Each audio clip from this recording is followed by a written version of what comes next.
gestión por objetivo, o después traducida como dirección por objetivo, la DIPOS, que tal vez ustedes hayan visto algo en alguna materia. Desde ahí en adelante se comienza a trabajar sobre el problema del alineamiento organizacional. Repito, eso lo vamos a ver, que por cierto es una cuestión central en el cambio de las organizaciones, sobre todo a nivel estratégico.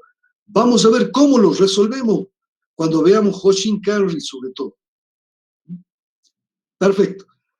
Dejamos a un costado la problemática del cambio, problemática importante para la implementación de un proyecto, y vamos a avanzar sobre justamente la implementación, viendo todos los ingredientes que necesitamos para poder implementar un proyecto. Pongo en pantalla.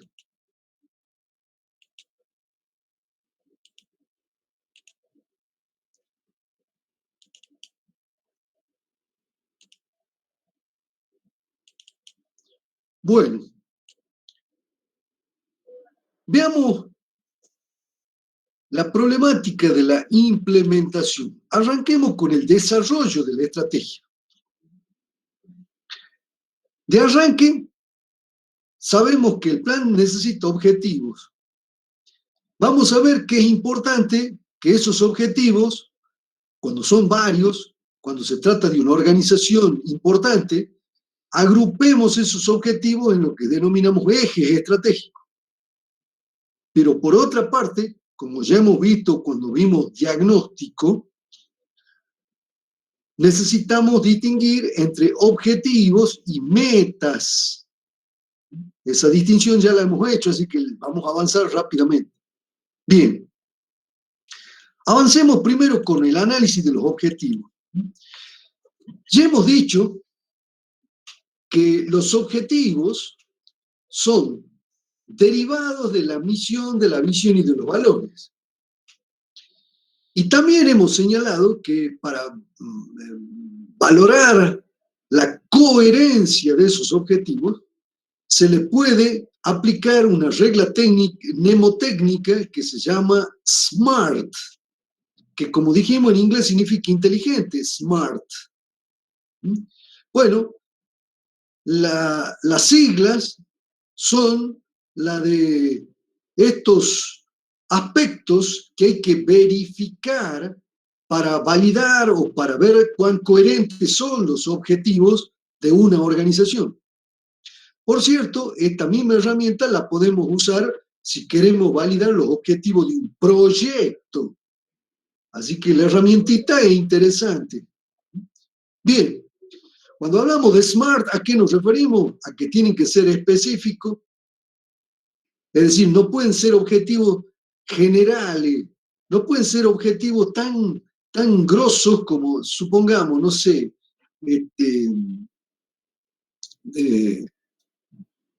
no sé, se me ocurre ahora, un agua gaseosa o una cerveza, por ejemplo. Un objetivo de un proyecto allí, que sea, bueno, brindar felicidad a la gente a través de la cerveza Pirulín. Bueno, ese es un objetivo absolutamente amplio, no es específico. Por lo tanto, ese objetivo tan amplio que casi se desdibuja, inclusive hasta la empresa detrás de ese objetivo, no es un objetivo que podamos utilizar para un plan estratégico. Entonces tiene que ser específico. Por ejemplo, en el caso de la cerveza, ya que estamos, podría ser que la cerveza Pirulín se gane el primer lugar en la preferencia de los salteños, o de todo el NOA. Bueno, ese ya es un objetivo más específico. Estamos hablando de la preferencia a la hora de seleccionar una cerveza, entre aquellos que toman cerveza. Esa preferencia se va a traducir en una cuota importante de mercado. Entonces, ahí estamos hablando de un objetivo específico. En segundo lugar, tiene que ser medible.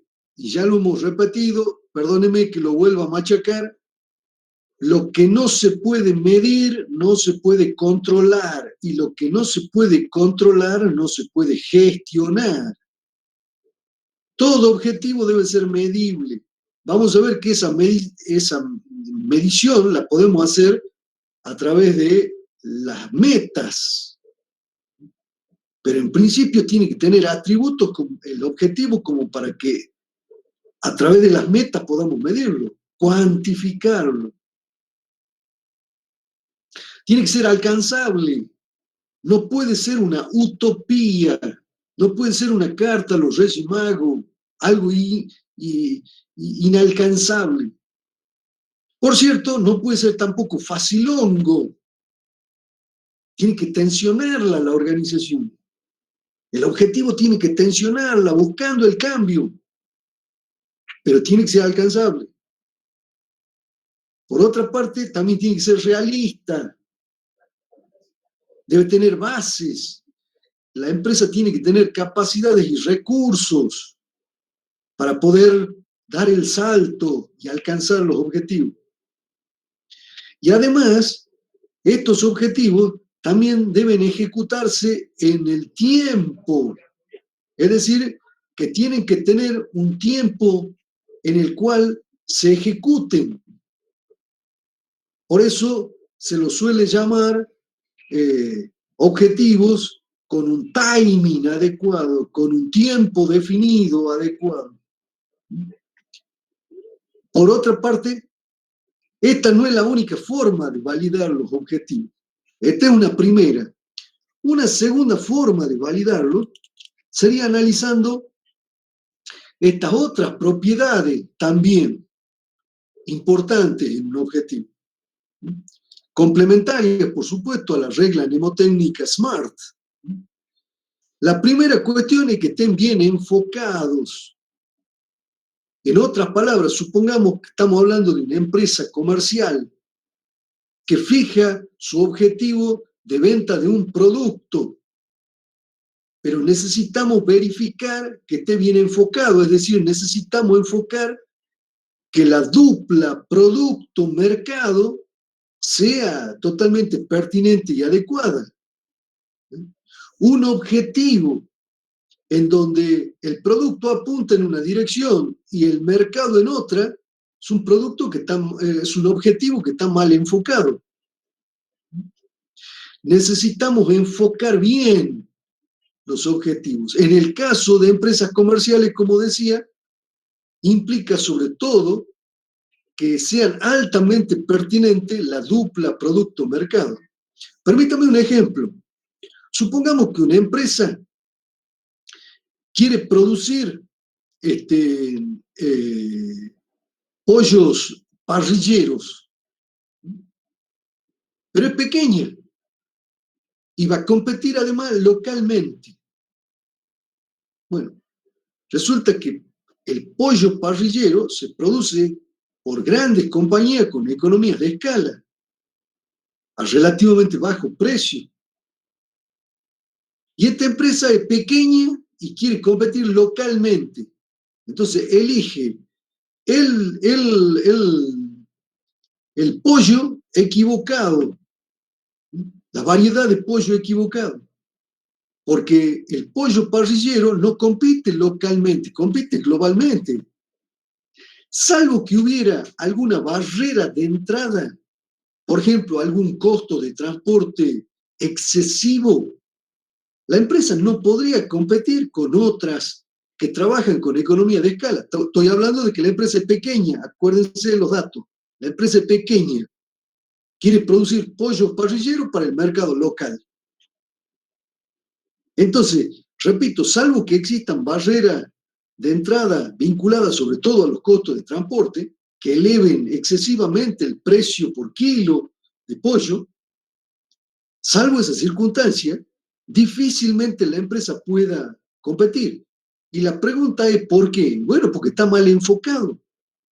La empresa es pequeña, no puede producir con economía de escala, entonces el pollo parrillero que quiere producir le va a salir caro, no va a poder competir con otros pollos que llegan a esta plaza, que además no es solo la plaza en términos locales, sino que es en términos, este, para el pollo parrillero, el mercado es amplio.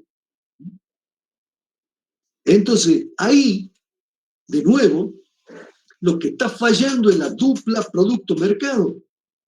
Está mal enfocado ese objetivo. Fíjense cómo enfocamos bien el objetivo. Imagínense que, como es empresa pequeña, vamos a producir pollos, en vez de parrillero, vamos a poder producir lo que denominamos pollos camperos, que por cierto tienen sabor a pollo. Los parrilleros no. Si ustedes han comprado pollo de, de estos pollo, ¿cómo es que le llaman? Estas parrillas de pollo, habrán visto que se desarma solo. Esto es porque está alimentado y el alimento contiene un montón de hormonas. En cambio, el pollo campero se alimenta con pasto, maíz, a campo, se mueve, no está ahí quieto comiendo. Y entonces tiene otro sabor. Y por cierto, en vez de venderlo en el mercado en general local, buscará, por ejemplo, como canales de distribución a los restaurantes de 3 tenedores para arriba que vendan pollo, que sabe a pollo, que tiene otro gusto, ¿eh? Y sabe que sus clientes están dispuestos a pagar un poquito más. Y ese poquito más es lo que puede comprar, perdón, lo que puede vender la empresa esta pequeña. Entonces, fíjense que ahí hay una mejor dupla producto-mercado. Es decir, que el producto, que es el pollo campero, está enfocado sobre una plaza local con un mercado bien definido, un canal de comercialización bien definido. Eso es un objetivo bien enfocado. Segundo, tiene que ser flexible. Los objetivos en su formulación no pueden ser rígidos. ¿Por qué? Porque ya sabemos que hay cambios de todo tipo, que la situación es cambiante, que la velocidad de los cambios es cada vez más importante. Cambios en el entorno, cambios en los mercados, cambios inclusive internos también. Entonces necesitamos que la formulación deje margen para poder variar y adaptar los objetivos en función de estos cambios. Supongamos que nos planteamos el pollo este campero para este mercado. Bueno, podemos también definir alguna otra fórmula dentro de este objetivo que, que tenga que ver, por ejemplo, con algún cambio en los patrones de consumo.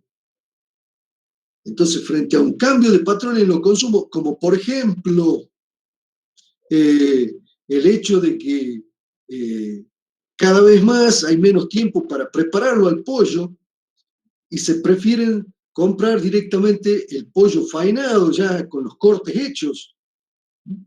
Bueno, entonces en bandeja, separando la pechuga de las patas, etcétera, etcétera, inclusive hasta pensando en comidas de bajo tenor graso, ¿no? Con lo cual se venden, por ejemplo, los pollos sin piel. Bueno, tener alguna flexibilidad y entonces plantear un objetivo en donde podamos tener un mix, donde una pequeña cantidad de este pollo campero podamos venderlo, por ejemplo, faenado, empresas, inclusive, como decía, sin piel para algunas aplicaciones específicas. Bien, entonces ahí fíjense el objetivo original, estamos incorporando alguna variante que me permita atender a los cambios, por ejemplo, en los patrones de consumo. Un objetivo no rígido, sino flexible, que pueda adaptarse. Por otra parte, también dijimos que los objetivos estratégicos, cuanto mayor sea el nivel de participación en la fijación de estos objetivos, todos los niveles que participen se apropian de los objetivos, los transforman en propios. Uno de los problemas centrales de una organización es que la estrategia parece ser solo la tarea de un grupúsculo dentro de la organización. Y entonces termina siendo la tarea del gerente, pero no es una tarea en donde todos sepan que están trabajando para contribuir a estos objetivos. Generalmente cuando se trabaja con cierto secretismo, alguna vez, si me permiten un comentario, haciendo tareas de consultoría para una empresa, hablamos de por qué no ya estaban maduros los objetivos, armar alguna ronda de discusión. Y el dueño gerente de la empresa me dijo que no, porque se iban a hacer públicos y él no quería darle ninguna pista a la competencia. Bueno, la verdad es que el problema fue que cuando los quiso implementar, fracasó. Yo, por cierto, cuando vi este nivel de cerrazón, de entrada sabía que había un problema de base. Entonces le dije que mi posición era otra, que él se sintiera libre de contratar a otra persona, cosa que hizo. Y fracasaron, no porque yo se lo haya dicho solamente, sino porque está en todos los manuales. Si uno no sabe con qué objetivo está trabajando, privilegia los intereses propios. Las personas somos seres de propósito. Como decía Alberto Einstein, el hombre no es un cuento contado por un idiota, no es una historia sin sentido. Cada uno de nosotros tenemos un propósito. Y cuando trabajamos en una organización en donde el trabajo que hacemos no tiene sentido, eso juega en nuestra contra. Terminamos prácticamente sin prestar atención. Y por cierto, generalmente los más talentosos se van de ese tipo de organización. Entonces uno no puede tenerlo a los objetivos en una caja donde nadie más lo vea. La gente tiene que saber para qué trabaja. Yo creo que ya lo he mencionado, pero hace un par de años atrás, justo antes de la pandemia, por suerte, en el 2019, estuvimos en Polonia y pudimos visitar el campo de concentración de Auschwitz. Por cierto, una cosa tremenda. Pensé que había visto todo, me equivoqué. Hay cosas que me llegaron al alma. Los dibujos en la cámara de gas de los niños, antes de ser gaseados. Los arañazos en el hormigón de las personas desesperadas. Es tremendo. ¿Saben qué les hacían hacer en Auschwitz a los prisioneros? Trabajo sin sentido, trabajo sin propósito. Cava este pozo, ahora tapalo. Trabajo sin sentido. El trabajo sin sentido quiebra la voluntad. Por lo tanto, estamos hablando de objetivos, de propósitos. Y en algún momento hay que compartirlo a los propósitos. ¿Para qué? Para que podamos alinear los intereses personales con los intereses del mundo del trabajo. Que esos propósitos puedan en algún momento alinearse como los planetas. Cuando eso se produce, brindamos nuestros mejores talentos a la organización. La organización crece, se transforma en una organización de alto rendimiento. Entonces, cuando hablamos de participación, no estamos hablando de hacer política, de hacer demagogia. Estamos hablando de razones inclusive económicas que hacen que la organización sea el espacio donde yo me autorrealizo. Porque el trabajo no es solo una fuente de ingreso. es también un medio de autorrealización personal. Y eso se da cuando mis propósitos se alinean con los propósitos de la organización. Entonces, vuelvo al punto.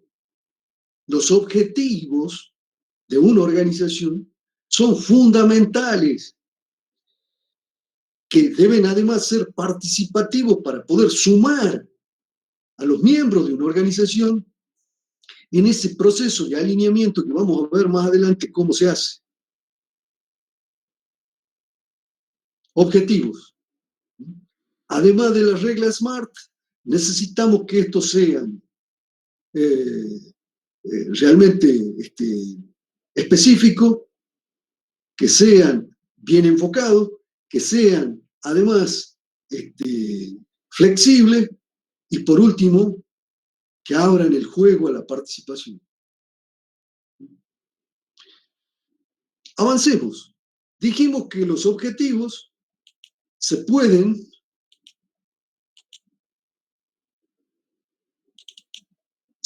agrupar en ejes, ejes estratégicos. La pregunta es, ¿qué es un eje estratégico? El eje estratégico es en realidad un conjunto de grandes líneas de acción que me permiten traducir los objetivos en lo que podríamos llamar las primeras pistas de la estrategia. Estas grandes líneas, a su vez, agruparán acciones que sean singulares para ese tipo de grandes líneas de acción, de grandes cursos de acción. El agrupar en ejes estratégicos se da sobre todo en el caso de las grandes empresas, medianas grandes. Caso de las pymes, con relativamente pocos objetivos estratégicos, trabajamos directamente con los objetivos. Pero en las grandes organizaciones, con numerosas unidades de negocio, para las cuales tenemos objetivos estratégicos, cada una de ellas, luego cuando tenemos que tratar de agruparlas, es muy importante la búsqueda de estos ejes, porque además estos grandes cursos de acción que incluimos dentro de un eje estratégico pueden potenciarse sinérgicamente entre sí. Entonces, se trata de entender que el eje estratégico lo que hace al agrupar estas grandes líneas de acción, que están planteadas, por supuesto, dentro del marco del plan estratégico, esas grandes líneas de acción, al agruparse en ejes estratégicos, facilitan la gestión del plan estratégico, a la vez que intentan establecer efectos sinérgicos entre las distintas líneas que agrupamos dentro de un eje.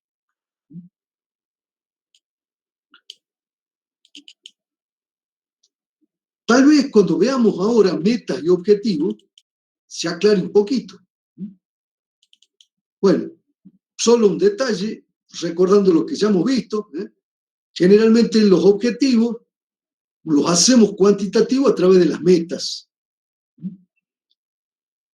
Tiene que haber una relación biunívoca entre metas y objetivos, claro, la meta del objetivo del cual deriva. Por otra parte, la meta, al ser cuantitativa, me proporciona una herramienta importante para la gestión, para la dirección de la organización.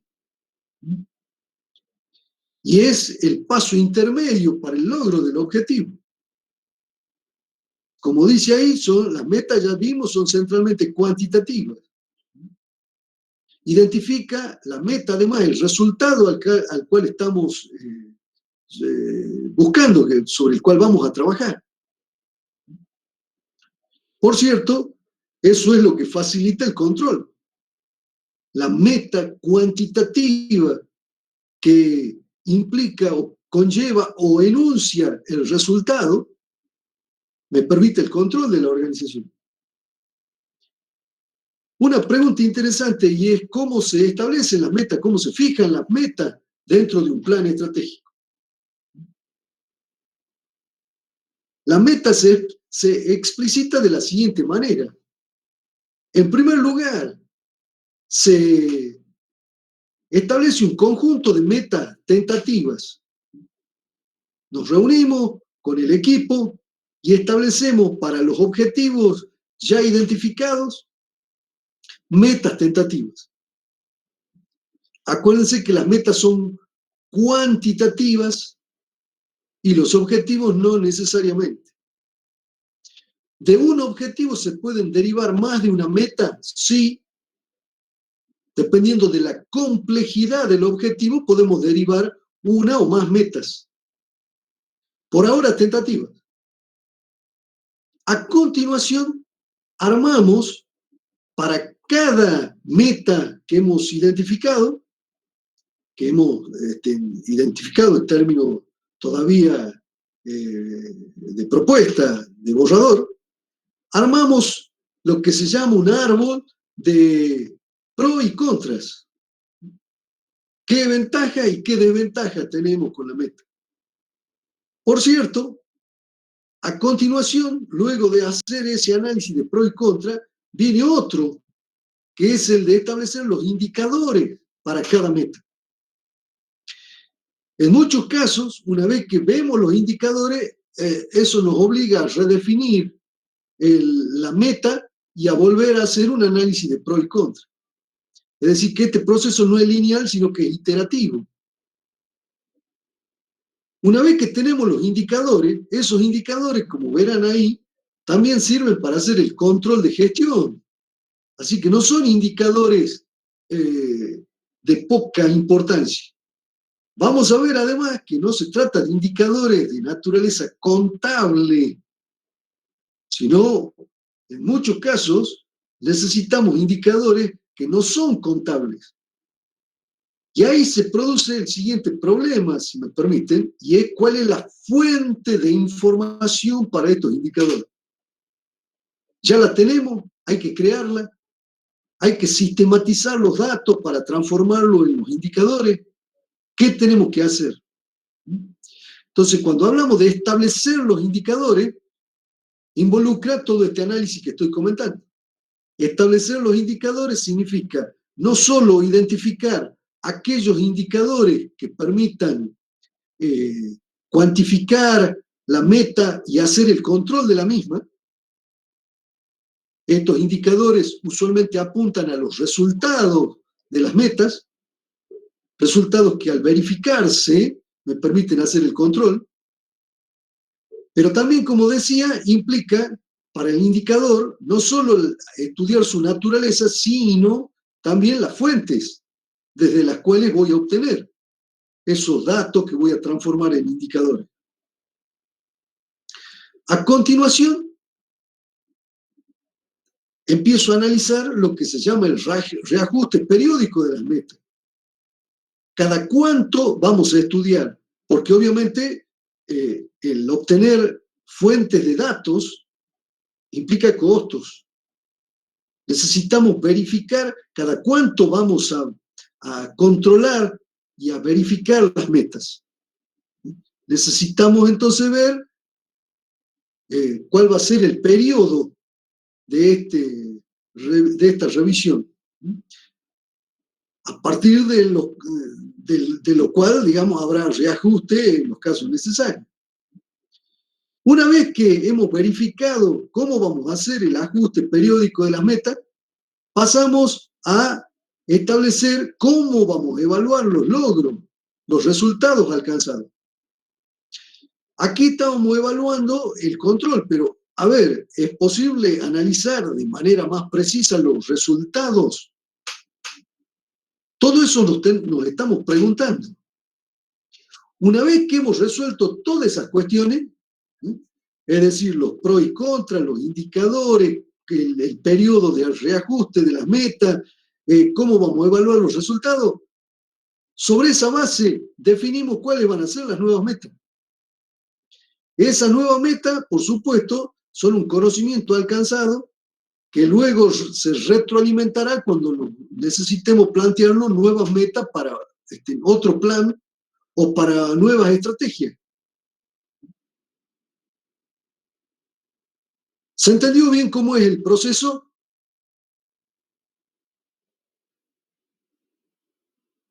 Sí, profe.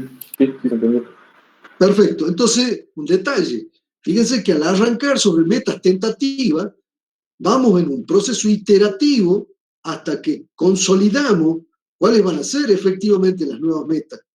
Nuevas metas que tienen más pro que contra, obviamente, que tenemos identificados los indicadores, las fuentes de información para construir esos indicadores, que sabemos cada cuánto vamos a controlar periódicamente esas metas, que además sabemos que esas metas me pueden producir resultados que podemos evaluar. Todos esos datos son previos a establecer las metas de un plan, las nuevas metas de un plan. Perfecto. Entonces, ya vimos cómo se trabajan las metas. Veamos ahora cómo vamos de las metas a la planificación. Bien, fijada la meta, entonces, avanzamos. En primer lugar, necesitamos identificar el posicionamiento actual de la empresa. Consulta, en organización 2, cuando han estudiado marketing, ingeniería de producto, ¿vieron lo que es el posicionamiento?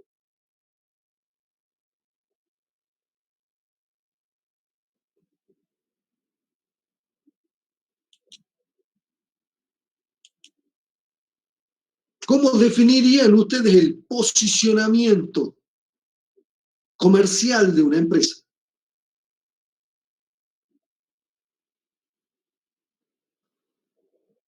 ¿Lo han visto pero no se acuerdan o no lo han visto? Digo, vamos a los bifes. Me dicen una u otra y yo les cuento exactamente en qué consiste el posicionamiento. Lo vimos. ¿Sí lo vimos o no lo vimos? Perdón, Anita, no entendí. Sí. Ah, sí lo vieron. Ah, perfecto. ¿Y si todo el mundo se lo acuerda o tengo que repetir algo?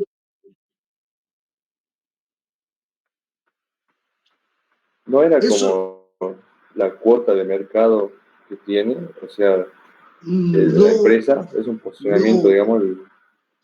La visión que tiene el consumidor de la empresa, de la marca, del producto. Ahí me gusta muy bien, Anita, anótese un punto más.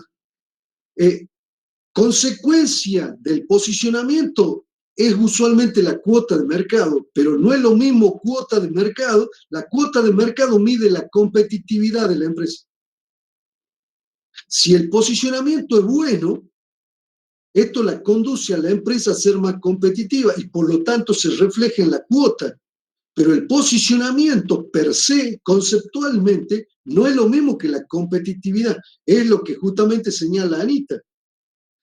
A ver, permítame que yo lo diga con otras palabras. El posicionamiento es cómo los productos de la empresa están ubicados en el espacio mental del cliente.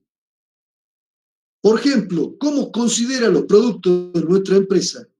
¿Productos de gama baja o de gama media o de gama alta? Esa idea de dónde están ubicados nuestros productos es el posicionamiento comercial que hace la empresa. Para poder ubicarse en ese espacio mental del cliente con los productos, la empresa tiene que hacer publicidad, propaganda, marketing. Entonces, el posicionamiento del comercial tiene que ver, repito, con la forma en la que el cliente mentalmente ubica nuestros productos, con relación a los de la competencia, por supuesto. Eso es en términos de posicionamiento comercial. Pero también en la actualidad se estudian lo que se llaman los posicionamientos corporativos. Permítame un ejemplo. Si yo le doy el nombre de una empresa, Siemens, mentalmente, ¿ustedes qué dirían? Yo, por ejemplo, lo que diría es, epa, empresa Siemens, alemana, grande, tecnológica. Me hago rápidamente una característica de esa empresa. Ya de entrada sé que no es agropecuaria. Todo eso la sitúa. Una empresa además de punta, desarrolla tecnología, tiene muchas patentes. Es una de las empresas que más patenta a escala mundial, dicho sea de paso. Bien, entonces fíjense que yo también yo no pertenezco a Siemens, no tengo un negocio con Siemens, no, nunca lo he tenido. Sin embargo, cada vez que me dan un nombre, yo me hago una imagen. Yo les digo a ustedes Google, y rápidamente ustedes se van a hacer una imagen de la empresa.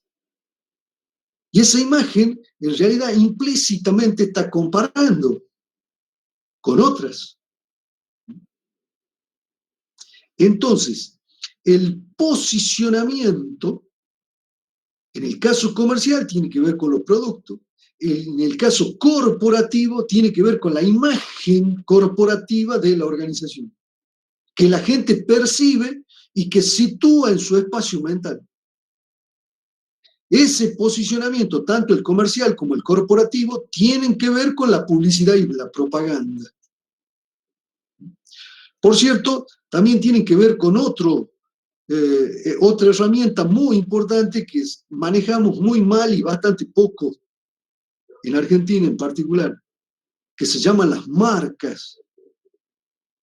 La marca es un símbolo distintivo especialmente importante en el mundo de las empresas, porque la marca tiene la capacidad de acumular las inversiones que hacemos en materia de publicidad y propaganda. Cuando hablamos de Siemens es porque hay una marca detrás. Cuando digo Coca-Cola, hay una marca detrás. Hay un catalán muy interesante, se llama Moliné, que tiene escrito un libro que se llama Competir con malicia en base a marcas.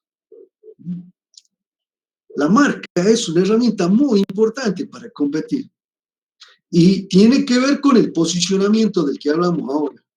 Es un instrumento que favorece el posicionamiento del producto o también de la imagen corporativa. No nos da la vida, pero para meternos en el tema marca, pero por ejemplo, hay marcas que son paraguas, marcas corporativas que hacen de paraguas de la marca de los productos. Supongamos Coca-Cola, no es solo la marca de la bebida, es la marca de la corporación. Y hay un montón de productos que no son de marca Coca-Cola, pero sin embargo en algún punto dice, este producto es de la empresa Coca-Cola Company. Y entonces nosotros decimos, ¡apa! Entonces la marca grande hace de paraguas de la marca chica. La marca corporativa hace de paraguas de la marca comercial del producto. Y a su vez la marca trata de ayudar en el fenómeno del posicionamiento, porque nuestras mentes, cuando se imaginan cosas, no son abstractas, sino que son bastante concretas. Y la marca ayuda en ese proceso. Y por eso todo lo que se invierte en publicidad y propaganda queda reflejado en la marca, queda acumulado en la marca. Bien, vuelvo al punto. Me parece que ya hemos clarificado. El primer punto de partida en la implementación de la estrategia, es decir, una vez que hemos fijado las metas, antes de pasar a la ejecución, necesitamos fijarnos en el posicionamiento actual. Permítame continuar, mientras pongo la transparencia, ¿Por qué es importante? Bueno, porque ese es el punto de partida. Pero a continuación necesitamos saber a dónde vamos, cuál es el nuevo posicionamiento que queremos crear o al que queremos ir. Las estrategias en el mundo de las empresas también avanzan en esa dirección. Esa nueva posición obviamente tiene que ver con la forma en la que imaginamos a la organización en el futuro, a lo que hemos llamado visión. La visión es lo que intenta establecer en un escenario futuro dónde va a estar la empresa, en qué posición va a estar la empresa. Posición tanto en términos corporativos como en términos de productos. Entonces, necesitamos identificar el posicionamiento actual y el futuro para saber cómo vamos del actual al futuro, claro. A continuación, tenemos que analizar la congruencia de esa nueva posición con la misión de la empresa.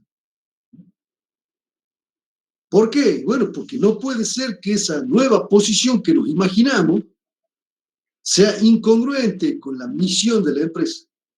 Tiene que guardar coherencia. Por supuesto, prima la misión, claro. Salvo que la nueva visión sea tan atrayente y atractiva que hasta valga la pena pensar en un cambio de misión. Pero si no, la misión es más estructural, es permanente. El posicionamiento, no voy a decir que es coyuntural, pero se deriva de la misión y de la visión de la organización. A continuación, una vez establecido que es congruente ese nuevo posicionamiento, que además está conectado con el posicionamiento actual de manera tal de marcar una posible trayectoria, allí comenzamos con el desarrollo de las estrategias específicas. Ese posicionamiento congruente con la misión y con la visión y referenciado sobre el posicionamiento actual, esa posición de futuro, esa visión de futuro que tenemos para la organización en un escenario, necesitamos eso como base para poder desarrollar las estrategias específicas. Estamos hablando de estrategias de producto, podemos estar hablando también de desarrollar estrategias organizacionales per se, que no necesariamente se deriven en productos de manera inmediata, pero sí a futuro. Por ejemplo, podemos desarrollar una estrategia específica de construcción de conocimiento que luego podamos traducir en productos, en servicios, en inclusive un cambio en el posicionamiento de la empresa, un cambio en la mirada de la empresa para los clientes, para el mercado, para la sociedad. Y una vez que hemos desarrollado esas estrategias que, repito, van desde el posicionamiento actual al futuro o al revés, si tenemos una lógica más prospectiva, van desde el futuro al posicionamiento actual. Ahí nos preguntamos qué tenemos que hacer, estando en ese futuro, qué tenemos que hacer para alcanzar ese posicionamiento desde el día de hoy. Y ahí desarrollamos cuáles son las grandes líneas de acción, las estrategias. Una vez que hemos identificado la estrategia, pasamos al tema de los recursos. Todavía tenemos que verificar que sean factibles esas estrategias. Ya sabemos que los objetivos lo son. Ya sabemos que las metas lo son.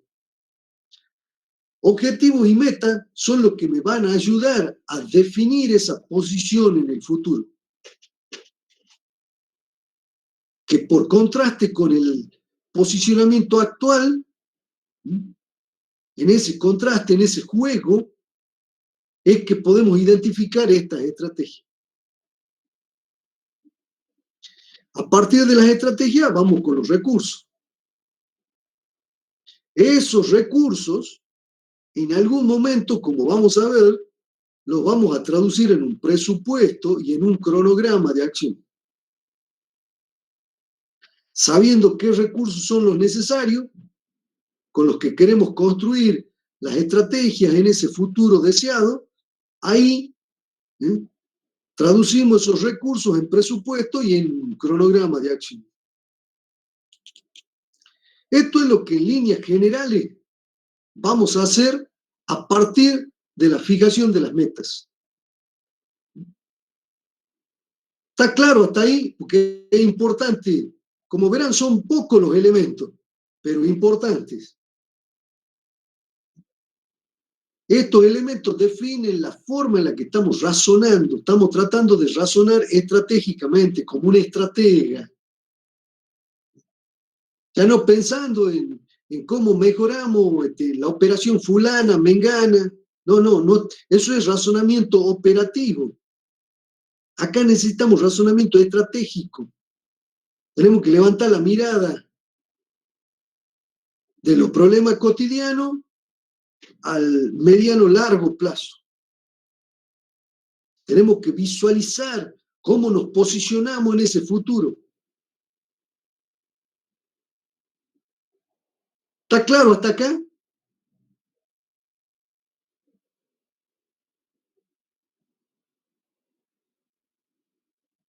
Clic, clic, clic, clic, clic. ¿Se entendió? Perdón.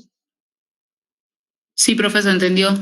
Bueno, perfecto. Gracias. Pasemos ahora a las cuestiones ya más prácticas. Bueno, para implantarlo al plan, en primer lugar, necesitamos el plan, pero la pregunta es, ¿y qué formato tiene el plan? Les voy a presentar uno. Este formato contiene todos los ingredientes que tiene un plan estratégico. Para arrancar, ¿quién va a ser el sujeto que va a llevar adelante este proyecto, este plan? El equipo. ¿Cuál es la situación de partida? Sobre la base de esa situación de partida, ¿cuál es el objetivo? ¿Cuáles son las metas? Acabamos de ver cómo se arman las metas. Por cierto, necesitamos saber quién es el equipo. Acá está el nombre, acá está el equipo. A continuación, tenemos las estrategias o grandes líneas de acción. Para cada estrategia o gran línea de acción necesitamos los responsables y necesitamos el indicador con el cual vamos a medir resultados o performance. Por último, los recursos que necesitamos. Como verán, los ingredientes son relativamente pocos. Si me permiten, dejo de compartir. Perdón, ¿alguna duda, alguna inquietud, algún comentario? No, por ahora no. Como verán, son pocos los ingredientes, están bastante claros, están bastante clara la relación. Sabemos que los objetivos están relacionados con las metas. Las metas, a su vez, me permiten fijar un posicionamiento desde el cual derivo estrategias que conecten el punto actual con el punto futuro en el que queremos estar. Toda estrategia necesita responsable. Lo que no es de nadie, lo que es de todo es de nadie. Nadie se encarga, nadie se responsabiliza. Tenemos que poner a alguien al frente. Tenemos que medir, acuérdense, lo que no se puede medir no se puede controlar y lo que no se puede controlar no se puede gestionar. Un proyecto, un plan se hace con recursos limitados, siempre, siempre limitados. Por cierto, cuando hablamos de recursos no solo nos referimos a los financieros. Puede haber, por ejemplo, como recurso el capital comercial que ya tiene la empresa, el capital de relaciones que tiene con proveedores, por ejemplo, etcétera, etcétera. Por supuesto que también hace falta recursos económicos y financieros. Bien, solo un detalle, permítame el comentario. Si ustedes observan, todo esto que está acá lo podemos poner en una hoja. Solo un comentario, porque ustedes van a ver, creo que lo ven con la profesora Barbarita Villanueva, lo que se llama el formato A3. Ustedes usualmente trabajan sobre hojas A4, ¿está bien? Pero la hoja más grande, no me acuerdo cuánto es que tiene la hoja más grande, la hoja más grande es el formato A3. La empresa Toyota comenzó a usar a comienzos de los años 60 el formato A3. Y ese formato dio lugar a una metodología, a una verdadera herramienta metodológica muy interesante en las organizaciones. Originalmente Toyota lo hizo para trabajar la resolución de problemas. Entonces, en ese formato A3 se ponían un conjunto de ingredientes típicos para resolver un problema. Cuando empezaron a experimentar, se dieron cuenta que el formato A3 tenía una ventaja sustantiva, que era la siguiente. Podía poner en una carilla todos los datos que se necesitaban para involucrar gente, para resolver el problema, para entender bien, comunicar bien cuál era el problema o la oportunidad. Y además que representaba también una nueva lógica de pensamiento. Estimulaba la resolución de problemas. Por eso se lo llamó en algún momento el razonamiento A3. A3 thinking en inglés. Bien, la idea del plan, tal cual la acabamos de plantear, se hace más útil para una organización cuando podemos ponerlo en ese formato, lo cual implica, por supuesto, priorizar al máximo las estrategias o líneas estratégicas o ejes estratégicos o líneas de acción que vamos a llevar a cabo. El A3 permite, como digo, una mejor comunicación del plan, sencilla, una participación en la discusión del plan, un involucramiento de los actores que pueden apropiarse del plan o de las acciones previstas en el plan, etcétera, etcétera, etcétera.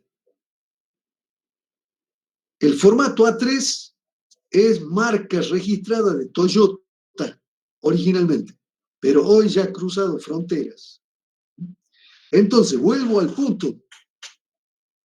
Cuando veamos Hoshin Kanri, también vamos a volver a comentar de la importancia del formato A3. Por cierto, en la actualidad hay distintas planillas A3. Y un detalle original que me gustaría mencionarlo.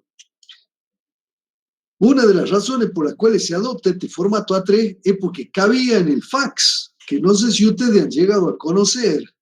Creo que ya no existen. Hay algunos, tal vez en alguna organización. Pero bueno, Internet y la modernidad lo dejó atrás al fax. Pero en su momento el fax era una gran herramienta. Y vamos a ver que cuando veamos sobre todo Hoshin Kanri, que el formato A3 es ideal para transmitir la información. Bueno, Todos los ingredientes que vemos ahora están en un formato A3. Y así tal cual está dibujado, permitiría claramente la discusión. Así que lo que es una transparencia atorrante, en realidad, les estoy llamando la atención de que se usa el formato A3 con ese conjunto de variables, porque tiene todas estas bondades que les acabo de comentar. No solo rápidamente me permite en un solo golpe de vista, en una página, poner toda la información, tener mirada holística, sistémica sobre el problema, sobre la oportunidad, sobre el plan, sino que además me permite estructurar mi razonamiento, me permite aprender, me permite comunicar, me permite involucrar gente, me permite mejorar la participación, la comunicación, etc. Formato A3. Muy útil. La empresa Toyota maneja toda la participación basada en el formato A3. Por lo tanto, le estoy llamando la atención de esta nueva lógica de trabajar con las ideas en una organización. Cuando veamos Hoshin Kanri, va a cobrar todavía más sentido todo esto que les estoy diciendo. ¿Se entendió de lo que dije ahora? ¿Para qué sirve el formato A3 y digamos, lo importante que es como herramienta dentro del juego de la discusión, negociación, consenso, comunicación del plan dentro de una organización? Bien, si no hay dudas, inquietudes, vuelvo de nuevo a la planilla. Este es el formato.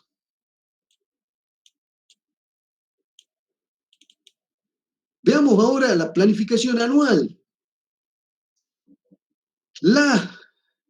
El plan, que es a mediano largo plazo, en condiciones normales de presión y temperatura, estamos hablando de 2 a 3 años vista, por ejemplo. Ese plan necesitamos luego anualizarlo, es decir, que tenemos que llevarlo a una planificación anual. Supongamos en Argentina, con todos los despioles que tenemos, podemos pensar, a veces, el largo plazo es 1 año, y la planificación que vamos a hacer es 6 meses. Bueno, todo dependerá de las condiciones del entorno. Entonces necesitamos traducir las estrategias que son de mediano a largo plazo en estrategias de mediano a corto plazo. Esas estrategias las vamos a traducir, estrategias a mediano corto plazo, derivadas de las estrategias de mediano largo plazo, son de naturaleza más táctica que estratégica. Por cierto, cuanto mayor participación tengamos en esa traducción entre el mediano largo al corto mediano, es mucho mejor. Y por cierto, una vez que tenemos el plan anual, lo que sabemos que vamos a hacer durante el año, también, de nuevo, no solo necesitamos la participación, sino que tenemos que comunicarlo. El plan tiene que estar vivo. Cada uno tiene que saber que lo que hace en su ámbito está contribuyendo al ámbito general, a las estrategias generales. Allá lejos y hace tiempo había un refrán que decía, cada uno en lo suyo, pero defendiendo lo nuestro. Aquí podemos decir, cada uno trabajando en lo suyo, pero sabiendo que contribuye al todo de la organización, a los objetivos generales de la organización. Bien, esa es la planificación anual. Por cierto, podríamos decir que la planificación anual, a diferencia del plan, que donde hemos enunciado las estrategias básicamente, la planificación anual es ya una hoja de ruta. Ya incluye, como decía, a nivel táctico, las acciones específicas que vamos a llevar a cabo. La concatenación y la secuencia de esas acciones en el tiempo. Esa hoja de ruta, por supuesto, es como un mapa. Me ayuda a saber por dónde vamos y a dónde vamos. Bien, este plan, por supuesto, hay que revisarlo. Al igual que en el caso del plan estratégico, la planificación anual tendrá indicadores, tendrá resultados previstos, tendrá instrumentos de control basados en estos indicadores. Y por supuesto que el plan, la planificación anual, tendrá identificado también cómo se hacen los controles y ajustes. En el plan, en la planificación anual, tenemos los indicadores, vamos contrastando los indicadores con los resultados. Si hay ligeras desviaciones, hacemos un ajuste en donde intervienen prácticamente los involucrados en la planificación anual. Si la desviación es muy importante al punto tal que, por ejemplo, nos privaría de alcanzar los objetivos estratégicos, y bueno, ahí ya no se hace un mero ajuste casi administrativo, sino que ahí se procede a una discusión estratégica vinculada a esta importante desviación. Entonces, fíjense que el control basado en la desviación